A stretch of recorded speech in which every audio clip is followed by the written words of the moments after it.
بسم اللہ الرحمن الرحیم۔ حج تمتع کیا ہے، اس کے بارے میں بھی ہم ذکر کریں گے، اور حج قران اور حج افراد میں کیا فرق ہے۔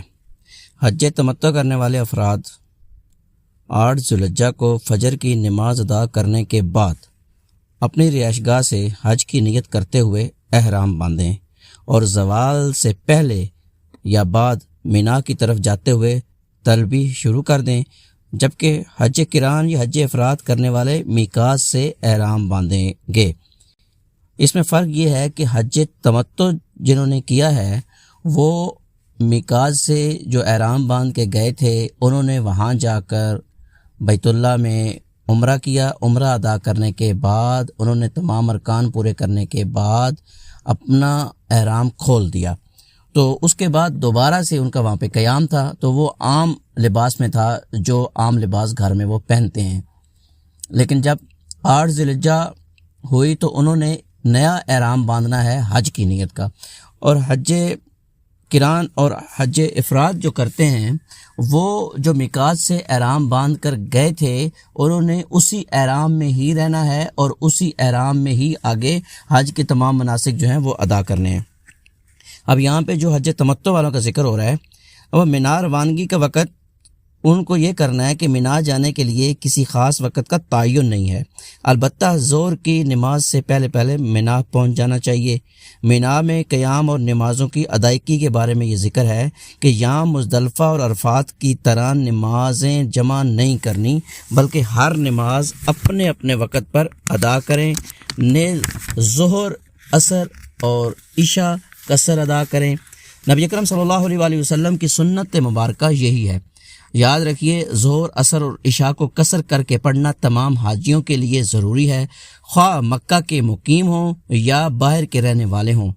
حجۃ الوداع کے موقع پر نبی اکرم صلی اللہ علیہ وآلہ وسلم نے بلا استثناء تمام حجاج کو نماز قصر پڑھائی اور اہل مکہ کو اپنی نماز پوری کرنے کا حکم نہیں دیا تھا۔ اب عرفات کی روانگی کا وقت ہے۔ 9 ذوالحجہ کو سورج طلوع ہونے کے بعد میدان عرفات کی طرف روانہ ہونا چاہیے۔ مینا سے عرفات جانا سواری پر افضل ہے یا کہ پیدل؟ بعض لوگ سواری کی سہولت ہونے کے باوجود پیدل چلنے کی مشقت کو ثواب جان کر پیدل چلتے ہیں۔ یاد رکھیں، رسول اللہ صلی اللہ علیہ وآلہ وسلم نے یہ سفر سواری پر طے فرمایا تھا، کیونکہ یہ کافی لمبا سفر ہے اور وہاں جا کر عبادت اور ذکر اذکار کرنے ہوتے ہیں، تو جو شخص پیدل جائے گا وہ اس قابل نہیں رہ سکتا کہ مکمل چستی اور دل لگی سے اذکار کر سکے، لہٰذا ہر دو لحاظ سے سواری ہی افضل اور مستحب ہے۔ جمہور علماء بھی اسی کے قائل ہیں۔ مکہ سے مینا اور مینا سے عرفات جانے والوں کے لیے پیدل چلنے کا الگ راستہ بنایا گیا ہے، جسے طریق المشاء کہا جاتا ہے۔ اس راستے میں سعودی حکومت نے جگہ جگہ ٹھنڈے پانی کا انتظام کیا ہوا ہے۔ مینا سے عرفات جاتے ہوئے راستے کا عمل یہ ہے کہ آپ تکبیر کہتے ہوئے جائیں، اللہ اکبر، تحلیل کرتے ہوئے جائیں، لا الہ الا اللہ، اور تلبیہ کہتے ہوئے جائیں، لبیک اللہم لبیک لا شریک لک لبیک، پکارنا یہ مسنون عمل ہے۔ 9 ذوالحجہ کے بعد وقتاً فوقتاً تکبیرات عید بھی پڑھی جا سکتی ہیں۔ مسنون عمل یہ ہے کہ نبی اکرم صلی اللہ علیہ وآلہ وسلم نے میدان عرفات میں داخل ہونے سے قبل وادی نمرہ، اب اسی نام سے یہاں مسجد ہے، میں قیام کیا۔ سورج ڈھلنے کے بعد آپ نے یہاں خطبہ ارشاد فرمایا، پھر ظہر کی وقت نماز ظہر اور عصر کو جمع کیا، ان کے درمیان کوئی نفلی نماز نہیں پڑھی۔ اس کے بعد آپ میدان عرفات میں داخل ہوئے۔ اس حدیث کی روشنی میں حجاج کرام کو چاہیے کہ وہ میدان عرفات میں خیمہ زن ہونے کے بجائے مسجد نمرہ میں ٹھہریں۔ اگر مسجد میں جگہ نہ مل سکے تو اس کے قریب کسی جگہ پر ٹھہریں، یہاں حج کا خطبہ سنیں اور ظہر و عصر کی نمازیں جمع تقدیم کی صورت میں با جماعت ادا کریں۔ بعد ازاں میدان عرفات میں وقوف کریں۔ وقوف عرفات کے چند اہم مسائل اور ضروری معلومات یہ ہیں۔ میدان عرفات میں ظہر اور عصر کی نمازیں جمع تقدیم اور قصر کر کے ادا کرنا سنت ہے، اور وہاں نمازیں قصر کر کے نہ پڑھنا خلاف سنت ہے۔ نمبر 2، میدان عرفات میں وقوف حج کا بنیادی رکن ہے۔ اگر کسی شخص نے حج کے تمام مناسک ادا کر لیے لیکن میدان عرفات میں وقوف نہیں کیا تو اس کا حج نہ ہوگا۔ نمبر 3، اگر کوئی شخص عرفات میں دیر سے پہنچا اور اس نے 9 اور 10 ذی الحجہ کی درمیانی رات فجر سے پہلے کسی وقت بھی میدان عرفات میں تھوڑی سی دیر کے لیے بھی وقوف کر لیا تو اس کا حج صحیح ہوگا۔ نمبر 4، میدان عرفات میں وقوف کرنے کے لیے کوئی خاص جگہ متعین نہیں۔ نبی اکرم صلی اللہ علیہ وآلہ وسلم نے جبل رحمت کے قریب وقوف کیا اور فرمایا، میں نے یہاں وقوف کیا ہے جبکہ سارا عرفات جائے وقوف ہے، یعنی کہ ٹھہرنے کی جگہ پورا عرفات کا میدان ہے۔ آپ کہیں بھی کسی بھی جگہ ٹھہر سکتے ہیں عرفات میں، ضروری نہیں کہ آپ جبل نور کے اوپر آئیں، جبل رحمت کے اوپر جائیں، تو لوگ اس کے اوپر چڑھنے کی بہت زیادہ کوشش کرتے ہیں، لہذا جبل رحمت پر چڑھنا اور اس پر مانگی گئی دعا کو زیادہ اہم سمجھنا یہ سب سے بے دلیل باتیں ہیں۔ نمبر 5، میدان عرفات کے چاروں طرف پیلے رنگ کے بڑے بڑے بورڈ لگے ہوئے ہیں جو اس کی حد بندی کی نشاندہی کرتے ہیں۔ نمبر 6، مسجد نمرہ کا کچھ حصہ میدان عرفات میں اور زیادہ تر اس کی حدود سے باہر ہے، جیسا کہ دونوں جانب لگے ہوئے بورڈوں سے نشاندہی کی گئی ہے، لہذا حجاج کرام کو چاہیے کہ وہ خطبہ حج اور نمازوں کے فوراً بعد مسجد نمرہ سے آگے چل کر میدان عرفات میں وقوف کریں، ورنہ حدود عرفات سے باہر وقوف سے حج باطل اور ضائع ہو جائے گا۔ بعض لوگ لفظ وقوف سے صرف کھڑا رہنا ہی مسنون سمجھتے ہیں، یہ بات بلا دلیل ہے، اس میں اپنے آپ کو مشقت میں ڈالنے کے سوا اور کچھ بھی نہیں۔ میدان عرفات میں کثرت سے دعائیں کرنی چاہیے۔ یوم عرفہ 9 ذی الحجہ اور میدان عرفات قبولیت دعا کا بہترین دن اور بہترین جگہ ہے۔ اس دن کی بہترین دعا جو نبی اکرم صلی اللہ علیہ وآلہ وسلم کے علاوہ تمام انبیاء علیہ السلام نے بھی مانگی وہ یہ ہے، لا الہ الا اللہ وحدہ لا شریک لہ لہ الملک ولہ الحمد وہو علی کل شیء قدیر۔ اللہ کے سوا کوئی معبود برحق نہیں ہے، وہ اکیلا ہے، اس کا کوئی شریک نہیں، اسی کے لیے بادشاہی اور اسی کے لیے سب تعریف ہے اور وہ ہر شے پر خوب قدرت رکھنے والا ہے۔ یوم عرفہ جہنم کی آگ سے برات کا دن ہے۔ حضرت عائشہ رضی اللہ تعالیٰ عنہ فرماتی ہیں کہ نبی اکرم صلی اللہ علیہ وسلم نے فرمایا کہ عرفہ کے سوا کوئی اور دن ایسا نہیں جس میں اللہ تعالیٰ اس کثرت سے بندوں کو جہنم کی آگ سے آزاد کرتا ہو۔ اس روز اللہ اپنے بندوں کے بہت قریب ہوتا ہے اور فرشتوں کے سامنے ان حاجیوں کی وجہ سے فخر کرتا ہے اور فرشتوں سے پوچھتا ہے کہ یہ لوگ کیا چاہتے ہیں، یعنی اپنی دنیاوی ضرورتوں کے باوجود مجھ سے صرف میری مغفرت اور رضامندی کے طلبگار ہیں۔ میدان عرفات میں قبلہ رخ ہو کر ہاتھ اٹھا کر دعائیں کرنی چاہیے۔ یاد رکھیے، نمازوں سے فراغت کے بعد سورج غروب ہونے تک ادھر ادھر گھومنے پھرنے، سونے یا فضول گفتگو کرنے کے بجائے اس وقت کو اذکار اور دعاؤں میں صرف کرنا چاہیے۔ یہ مقام اور یہ مواقع بار بار میسر نہیں آتے، لہذا ان سے بھرپور فائدہ اٹھانے کی کوشش کرنی چاہیے۔ ایک لوگوں کے درمیان بات مشہور ہے حج اکبر۔ حج اکبر کی اصطلاح یہ ہے کہ اکثر لوگوں میں یہ مشہور ہے کہ اگر جمعہ کے دن یعنی یوم عرفہ ہو تو یہ حج اکبر ہوتا ہے اور اس کا اجر و ثواب زیادہ ہوتا ہے۔ یہ بات بلا دلیل ہے۔ قرآن مجید میں یوم حج الاکبر 9 ذی الحجہ یوم عرفہ کو کہا گیا ہے، خواہ وہ کسی بھی دن آئے۔ اب عرفات سے مزدلفہ کی طرف روانگی ہے۔ سورج غروب ہونے کے بعد نماز مغرب ادا کیے بغیر آپ نے سورج غروب ہو چکا ہے مغرب کا، آپ عرفہ کے میدان میں ہیں، لیکن عرفات کے میدان میں آپ نے مغرب کی نماز ادا نہیں کرنی ہے۔ مغرب کی نماز ادا کیے بغیر عرفات سے مزدلفہ روانہ ہونا چاہیے، یہی مسنون عمل ہے۔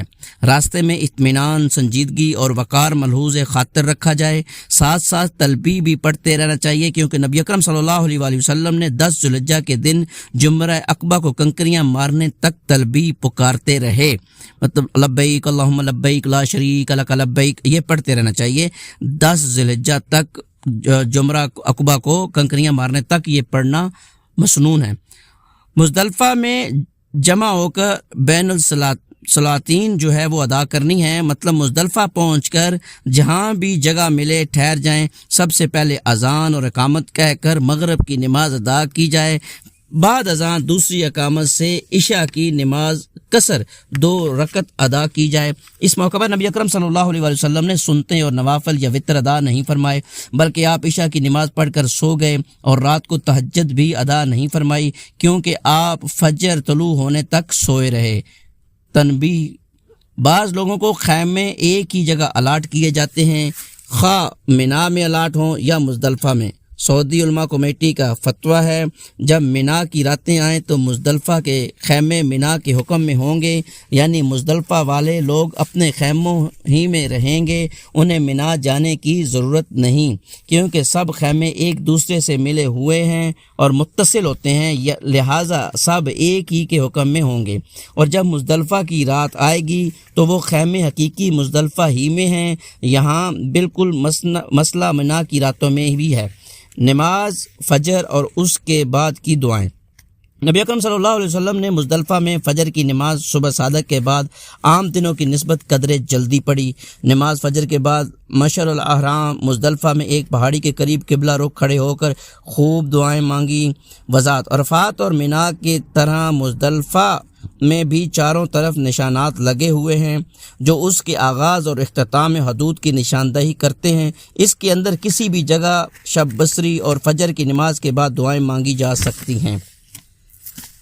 ایک اور مسئلہ ہے، جس شخص نے نماز فجر مزدلفہ میں پا لی اس کا وقوف مزدلفہ درست ہے۔ کمزور اور بیمار لوگوں کا مزدلفہ کی رات ہی منا چلے جانا، کمزور بیمار بچے اور بھاری جسامت والے لوگ چاند کے غروب ہونے تک مزدلفہ میں قیام کر کے رات کے پچھلے حصے میں منا چلے جائیں اور انہیں اجازت ہے۔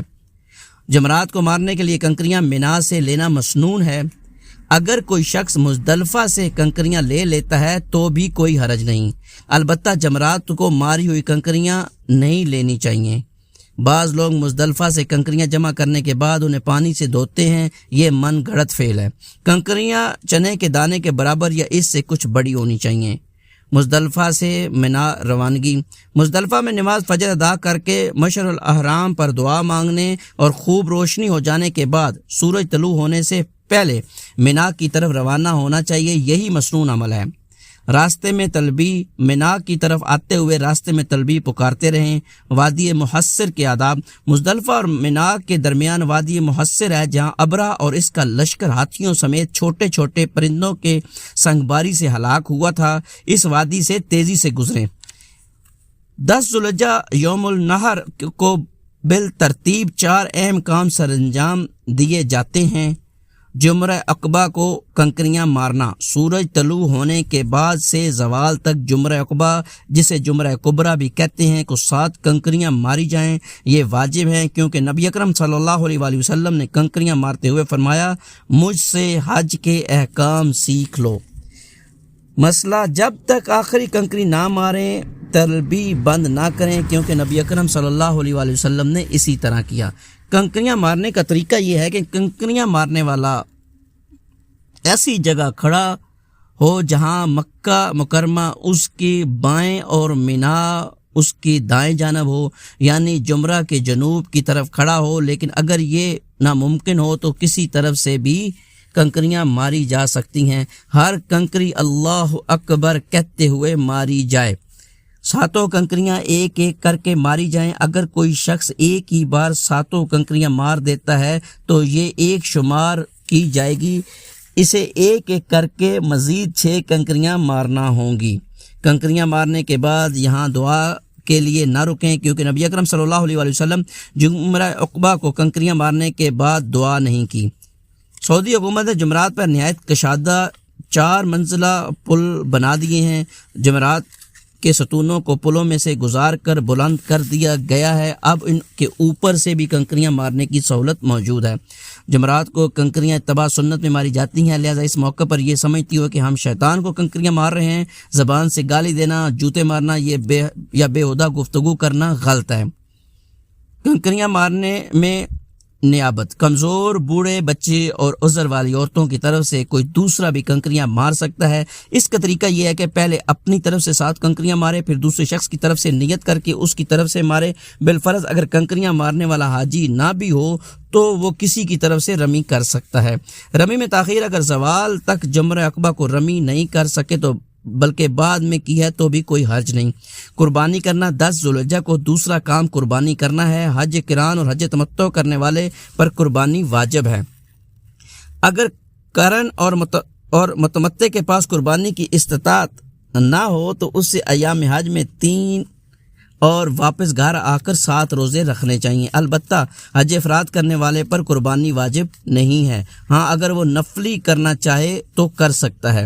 مطلب حج قران اور حج تمتع کرنے والے کو قربانی کرنی ہوگی، لیکن حج افراد کرنے والے کے لیے قربانی واجب نہیں ہے۔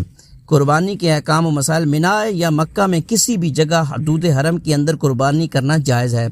اگر کسی وجہ سے کسی پر دم بطور فدیہ قربانی کرنا لازم آتا ہے تو یہ دم بھی حدود حرم میں دینا ہوگا، مگر دم والے جانور کا گوشت وہ حاجی نہیں کھا سکتا جس نے دم دیا ہے، بلکہ وہ صرف وہاں کے فقراء کا حق ہے۔ اگر 10 ذی الحجہ کو کسی وجہ سے قربانی نہیں کر سکتے تو ایام تشریق یعنی 11، 12 اور 13 ذوالحجہ کے غروب آفتاب تک کسی بھی وقت قربانی کر سکتے ہیں۔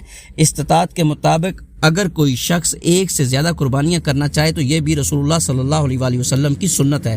کسی دوسرے سے بھی قربانی کا جانور ذبح کروایا جا سکتا ہے۔ نبی اکرم صلی اللہ علیہ وآلہ وسلم نے خود بھی اونٹ ذبح کیے اور کچھ کے لیے سیدنا علی رضی اللہ تعالیٰ عنہ کو حکم دیا۔ حج کی قربانی کی وہی شرائط ہیں جو عید الاضحیٰ کی قربانی کی ہیں۔ اپنے جانور کی قربانی سے خود گوشت کھانا مسنون ہے۔ آج کل قربانی کی رقم بینک یا مخصوص کاؤنٹر پر جمع کرانے کا بھی انتظام ہے، جس کے تحت بینک خود جانور خریدتا اور مینا میں ذبح کرتا ہے۔ تاہم یہ سہولت بھی موجود ہے کہ جو اپنی قربانی خود کرنا چاہے وہ وہاں مذبح میں جا کر اپنی پسند کا جانور خرید کر قربانی کر سکتا ہے۔ چونکہ پہلے قربانی کا اکثر گوشت ضائع ہو جاتا تھا، اس لیے حکومت سعودی نے اس اسکیم کے ذریعے سے گوشت محفوظ کر کے مستحقین تک پہنچانے کا بندوبست کیا ہے، لہٰذا اس طور پر رقم جمع کرانا بھی جائز ہے۔ جو شخص اپنا جانور خود ذبح کرنا چاہے وہ بسم اللہ اللہ اکبر کہہ کر ذبح کرے۔ اونٹ اور گائے میں 7 آدمی شریک ہوتے ہیں۔ حجامت 10 ذوالحجہ کا تیسرا کام بال منڈوانا یا کٹوانا ہے۔ حجامت سے متعلق وہی احکام ہیں جن کا بیان پہلے گزر چکا ہے۔ قربانی اور حجامت کے بعد اب احرام کی پابندیاں ختم ہو چکی ہیں، صرف بیوی سے مجامعت کی پابندی بستدستور باقی ہے۔ حجاج کرام احرام کھول دیں، اسے تحلیل اصغر بھی کہتے ہیں۔ طواف زیارت چوتھا اور آخری کام طواف زیارت ہے، اسے طواف افادہ بھی کہتے ہیں۔ یہ طواف حج کا رکن ہے۔ اس طواف میں احرام، استباء اور رمل کی کوئی ضرورت نہیں، البتہ باوضو ہونے، حجر اسود کا بوسہ دینے یا استلام یا اشارہ کرنے اور ذکر اذکار کرنے کے وہی مسائل ہیں جن کا ذکر پہلے گزر چکا ہے۔ حجاج کرام اگر کسی عذر کی وجہ سے اس دن طواف نہ کر سکتے تو ایام تشریق میں کسی بھی وقت کر سکتے ہیں۔ البتہ بعض علماء کے نزدیک سنن ابی داؤد کی حدیث کو مد نظر رکھتے ہوئے غروب شمس تک اگر طواف افادہ نہیں کیا تو دوبارہ محرم پر احرام کی پابندیاں عائد ہو جائیں گی یہاں تک کہ وہ طواف افادہ کر لے۔ طواف زیارت کے بعد حج تمتع کرنے والے کے لیے حج کی صحیح بھی ضروری ہے۔ حج قران اور حج افراد کرنے والوں نے اگر قبل ازیں طواف قدوم کے وقت صحیح نہیں کی تو وہ بھی ضرور کریں، ورنہ ان کے لیے ضروری نہیں۔ اس صحیح کی وہی احکام اور مسائل ہیں جو پہلے بیان ہو چکے ہیں، البتہ اس کے بعد حجامت کی ضرورت نہیں۔ تنبیہات رسول اکرم صلی اللہ علیہ وسلم نے 10 تاریخ کو مذکورہ کام اسی ترتیب سے انجام دیے۔ اگر یہ ترتیب قائم رہ سکے تو بہتر ہے، اور اگر تقدیم و تاخیر ہو جائے تو اس پر کوئی دم یا فدیہ لازم نہیں۔ مثلا اگر کسی نے جمرہ عقبہ کو کنکریاں مارنے سے قبل قربانی کر لی، یا قربانی سے پہلے حجامت بنوا لی، یا حجامت سے پہلے طواف زیارت اور صحیح کر لی تو کوئی حرج نہیں۔ بعض لوگ ان امور میں تقدیم و تاخیر پر دم ضروری قرار دیتے ہیں، یہ غلو ہے، کیونکہ رسول اللہ صلی اللہ علیہ وسلم نے ان امور میں تقدیم و تاخیر کرنے والوں سے فرمایا تھا کہ کوئی حرج نہیں۔ طواف زیارت اور صحیح کرنے کے بعد حجاج کرام کو چاہیے کہ وہ واپس مینا آ جائیں اور رات مینا میں گزاریں۔